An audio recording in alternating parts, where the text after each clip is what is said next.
Welcome, everybody, to episode 197 of the You Can't Comp This NBA Trading Card Podcast. We're your host, Adam, Amy, and Russell Gibson, back with another timeless moment. And Russell, this week is a very serious topic, something that we have a lot of thoughts on, I guess, in the hobby, and that is how not to get scammed. Yeah, I think it's very topical. I Very think it's topical. very important, and there's always new people coming into the hobby. So I think actually this is perfect for timeless moments because people can go back and listen to this at any time in the future. So this is, I think, what we designed this whole sort of segment for is these type of topics. So I think this will go really well, Yep. and I think you should kick us off, Ad. What would you like to start talking about first? Well, I guess the first thing when it comes to not getting scammed in this hobby will be just not rushing into things, taking your time with transactions, and not feeling pressured to conduct things in a way that you're uncomfortable doing it. What I mean is payment methods, postage, like different arrangements, things that don't necessarily feel comfortable. You should never feel pressured to conduct a trade in a way that you're not 100% comfortable with. That would be my number one bit of advice. Yeah, okay. Yeah, I think that's a really good place to start, isn't it? Yeah, I think in a transactions like this, we can tend to navigate into scary territory, and sellers can be rather intimidating at times in the way they pressure you to conduct a transaction in the way they want to. Scammers, however, have a very specific tactic when it comes to things like that. That is having unprotected payment methods, things that can't be traced and returned, and yeah. If it doesn't feel right, definitely don't go down that pathway. Anything else you wanted to add into that? Not for now. I think you'll sort of branch on that from my understanding. I'm sure Yeah. you've dealt with a lot of people online. Yeah, so I suppose leveraging off that part of the conversation piece that you're not rushing is some of the things you should talk about. So I think the big one that I was educated on pretty early on was about coining.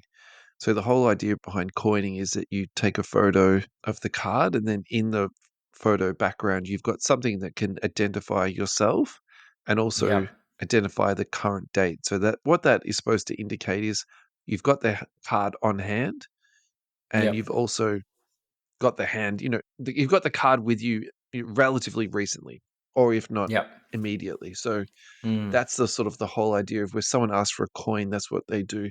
Some of the pages online, in terms of the Facebook pages, they will get you to do that every single time. And if you don't do it, they won't let you put the post up. yep. I've been noticing on eBay, people are now putting watermarks on top of their cards. And I actually think that's a Wow. really good idea because also what people can do is, say, download a picture off eBay and then try and Mm-hmm. sell it on, say, Marketplace or eBay or something along those lines. Yep. And if you don't require a coin to happen, you might think that that person actually has the card in possession. For higher end cards, what you can do is ask the person to do a video call with you and then get them Yep. to hold the card in hand and get them to show you the condition of the card. And so that's a better Yep. way of doing a photo coin because people can Photoshop stuff. And even though people can say, oh, haha, look at this like terrible Photoshop that someone's done, actually, some of the Photoshops can be really good. And to be honest, I don't have that great an eye Yeah. for that type of stuff. And people can get that past me. So I think coining is Yep. a really good place to start in terms of how to Yep. educate yourself in terms of getting you protected against people. And then the next Mm. really easy one, and probably the biggest one at the end of the day, is using payment insurance. So, what that means is there's a whole bunch of different platforms. The biggest one that does this, and probably the one that's most used within the card collecting community, is PayPal. And Yep. so if you transfer to somebody, friends and families, that's like doing Pay ID where the money goes into the person's account and challenging that That's it. transaction and getting the money back into your account is pretty well impossible. However, when Yeah. you pay Correct. for goods and services, you can actually Mm. report the transaction as, not being delivered or it wasn't delivered as Yep. what was discussed, and there's a whole bunch of different reasons you can do it, and then PayPal Yep. will actually escalate a claim, look into that, contact the seller on your behalf Yeah. and then try and get that then resolved for you. If you can't, then you can do a insurance claim back through PayPal, and that's what you're paying that extra money for. So often what happens is, just say the card is $100. If you're paying it Yep. with goods and services, you'll pay a 4%, or some people charge 4%, some people do 3.5%.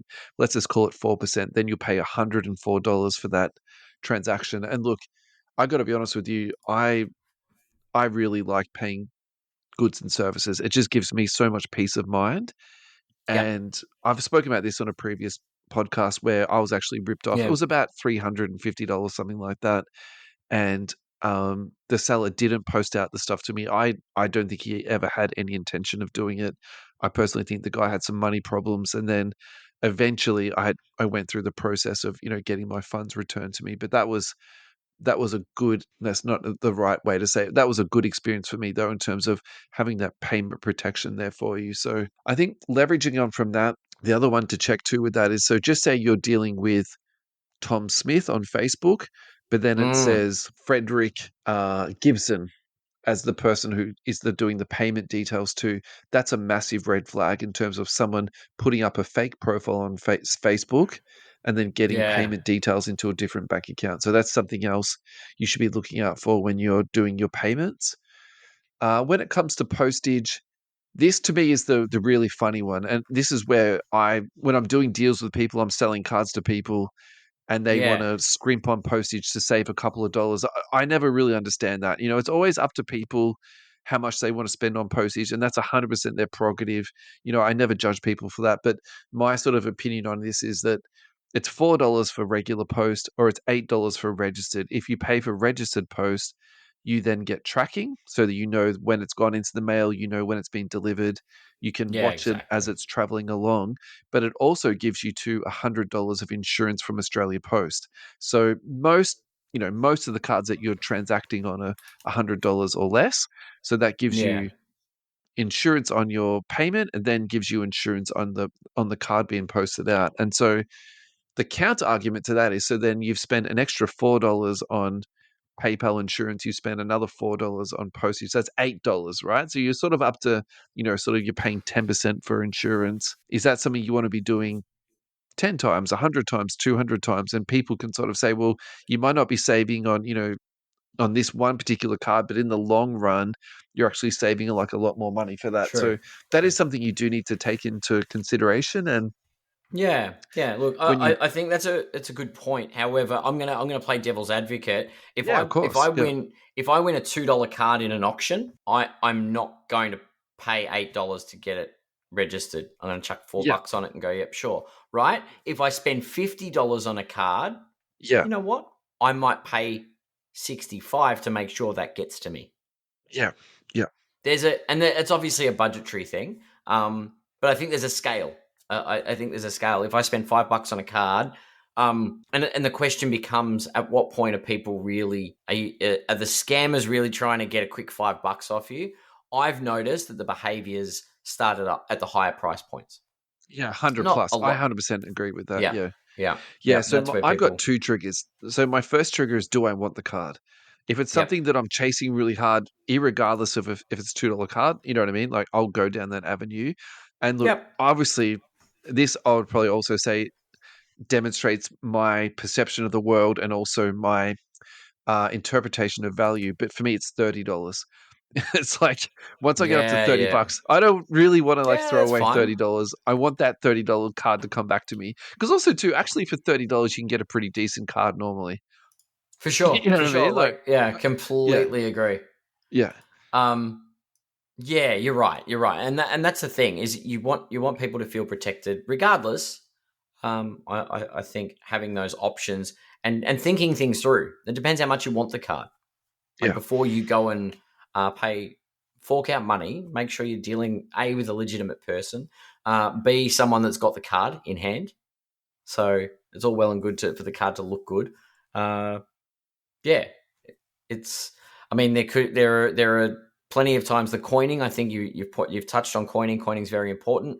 One thing I do, especially when I do want a card, I ask the seller when it's a higher value card generally. but I ask for other photos of it. I look condition of the back, condition of the front, Yeah. everything. Rather than just the front of the card, I'd like to see the back as well. And then you try and make that educated vouchers, like not vouchers, vouchers. So people vouching for you. People like, hey, is Yeah. this So person? Does this person have integrity? Will I have you dealt with this person before? right. So what a vouch means is that you put up a post and you say, I'm doing a deal with Adam today. Can Yep. people please vouch for Adam? And then if you're doing like a trade, for example, you might then say, we're doing a trade. Can you please also vouch for me? So then people will go, yep, Adam is A plus. He's good to go. And then you'll Yeah. get, say, 5 or 6 people saying that. Once you've sort of got an idea that, he's pretty well known in the community, that's fine. On the other hand, if you've got no one vouching for Russell, then you say, okay, look, maybe there's a problem with this buyer or this seller. Yep. Actually, I'm not going to go any further with this deal. So that's what a vouch is Yep. for. Now, the true meaning of a vouch, so Adam, if you vouch for somebody, what that actually means is, so if I vouch for you, right, you're selling a card and I say, yep, that's fine, Yeah. I'll vouch for you, and you then don't deliver on it, technically the person who vouches is then supposed to cover the cost of that card. So Agree. Yeah. I'm Yeah. actually I'm actually really reluctant these days to vouch for people unless I'm like, I know who they are, I know how they work, all that type of stuff. And even my Yeah. wording on vouchers these days, I'll say, look, I've dealt with this person before and I've had no problems with them. I don't Yep. particularly say vouch anymore because Yeah. No. No. I Agreed. just Yeah. I Yeah. don't But have a they're like, stomach for this, for you know, sure. taking on someone else's liability. If I'm being like brutally honest in this situation, but that is what a vouch is for. That's what a voucher is. But yeah, you're trying to deal with people of integrity. The other thing is when you're trying to do, I guess, an integrity check on a seller, you'll notice if it goes quiet because you'll also probably get PMs if the person is a scammer because you'll Yeah, if get they're people known to reach be out dodgy. privately and go, Yeah, that's right. "Hey, this guy's dodgy. Steer clear." And for those that are aware, there are pages where the scammers have been listed, and like there is sort of a buyer beware forum of places, and behavior is reported. So there So are there's a safe scammers places. page in Australia, and there's an international scammers page, which they've actually formed their own register. So Yep. there's different places you can check them up. So what you can do is, so if you're doing a deal with somebody, you can quickly put their name into the scammers pages and then see if they come up and give you a hit. Yeah. Then you can see if they've Yeah. been up to any scallywaggery. They've been Yeah. up scallywag before. It's a pretty good indicator that they're gonna, carry on and Done it kick once, on they again. probably do it Yeah. again. Yeah. Yeah. Yeah. Yeah. For sure. I've also got a note down here for certified platforms. So I think that if you are a very junior person coming into the hobby, Mm. an easy win at the start is to go onto eBay and do purchasing because they've Yep. got processes that are automated. Pro- So protections. everything is, yeah, everything's set in place for you just to go along. If everyone follows the process, it's all going to be fine. And then Yeah. also too, then you have your buyer protection baked in on top of your PayPal protection too. So that's something else to keep in mind. I Yeah. think the other thing too is to, and you touched on this in terms of being pressured into a deal or not. I think what you're talking about is taking your time. So, for example, if we're talking about a kaboom, so we talked about the kaboom the other week with the autograph on it. Mm-hmm. So this card's been presented to you for this particular price. Go online and check the resources out. So, for example, go into the PSA register, look at what the card is actually supposed to look at. Look at card ladder, see what resources are around that in terms of pricing. If someone is trying to sell you a $200, $1,000 card for $200, that might give you another red flag to say, look, this person is trying to trick me into a deal that's too good to be true and take my Yep. pay ID off me. So that's what I'm looking for in Yep. terms of research that I'm doing. Yep. And then I think that's everything that I want to talk about, Ad. I can't believe we got to I the end of that. Yeah. Yeah, that was a really comprehensive, informative. I think we didn't segue much. I think it's just really the main thing is that you feel safe as buyers, and that you do your research, do an apt amount of research. There are a lot of very trustworthy people in the hobby that you can use as resources. I don't know if you've got a local store you visit. There are people there that could obviously give advice as well. But please be safe out there as far as conducting trades. Don't rush things. Take your time and use the appropriate protections. Um, yeah, we hope you've all enjoyed listening to this. If you've got any other thoughts and ways to keep safe in the hobby and avoid getting scammed, please drop us a Yeah. line in the Reach out to us. We're comments. always happy to hear it. Do you want to do Yeah. Anthony Mill's case study? Maybe we'll do that on the show. next week Yeah, after sure. we keep this break. But All yeah, right. we're In already at that the case, 16-minute mark. thanks everybody. Thanks, everybody. We will see you in the next timeless moment.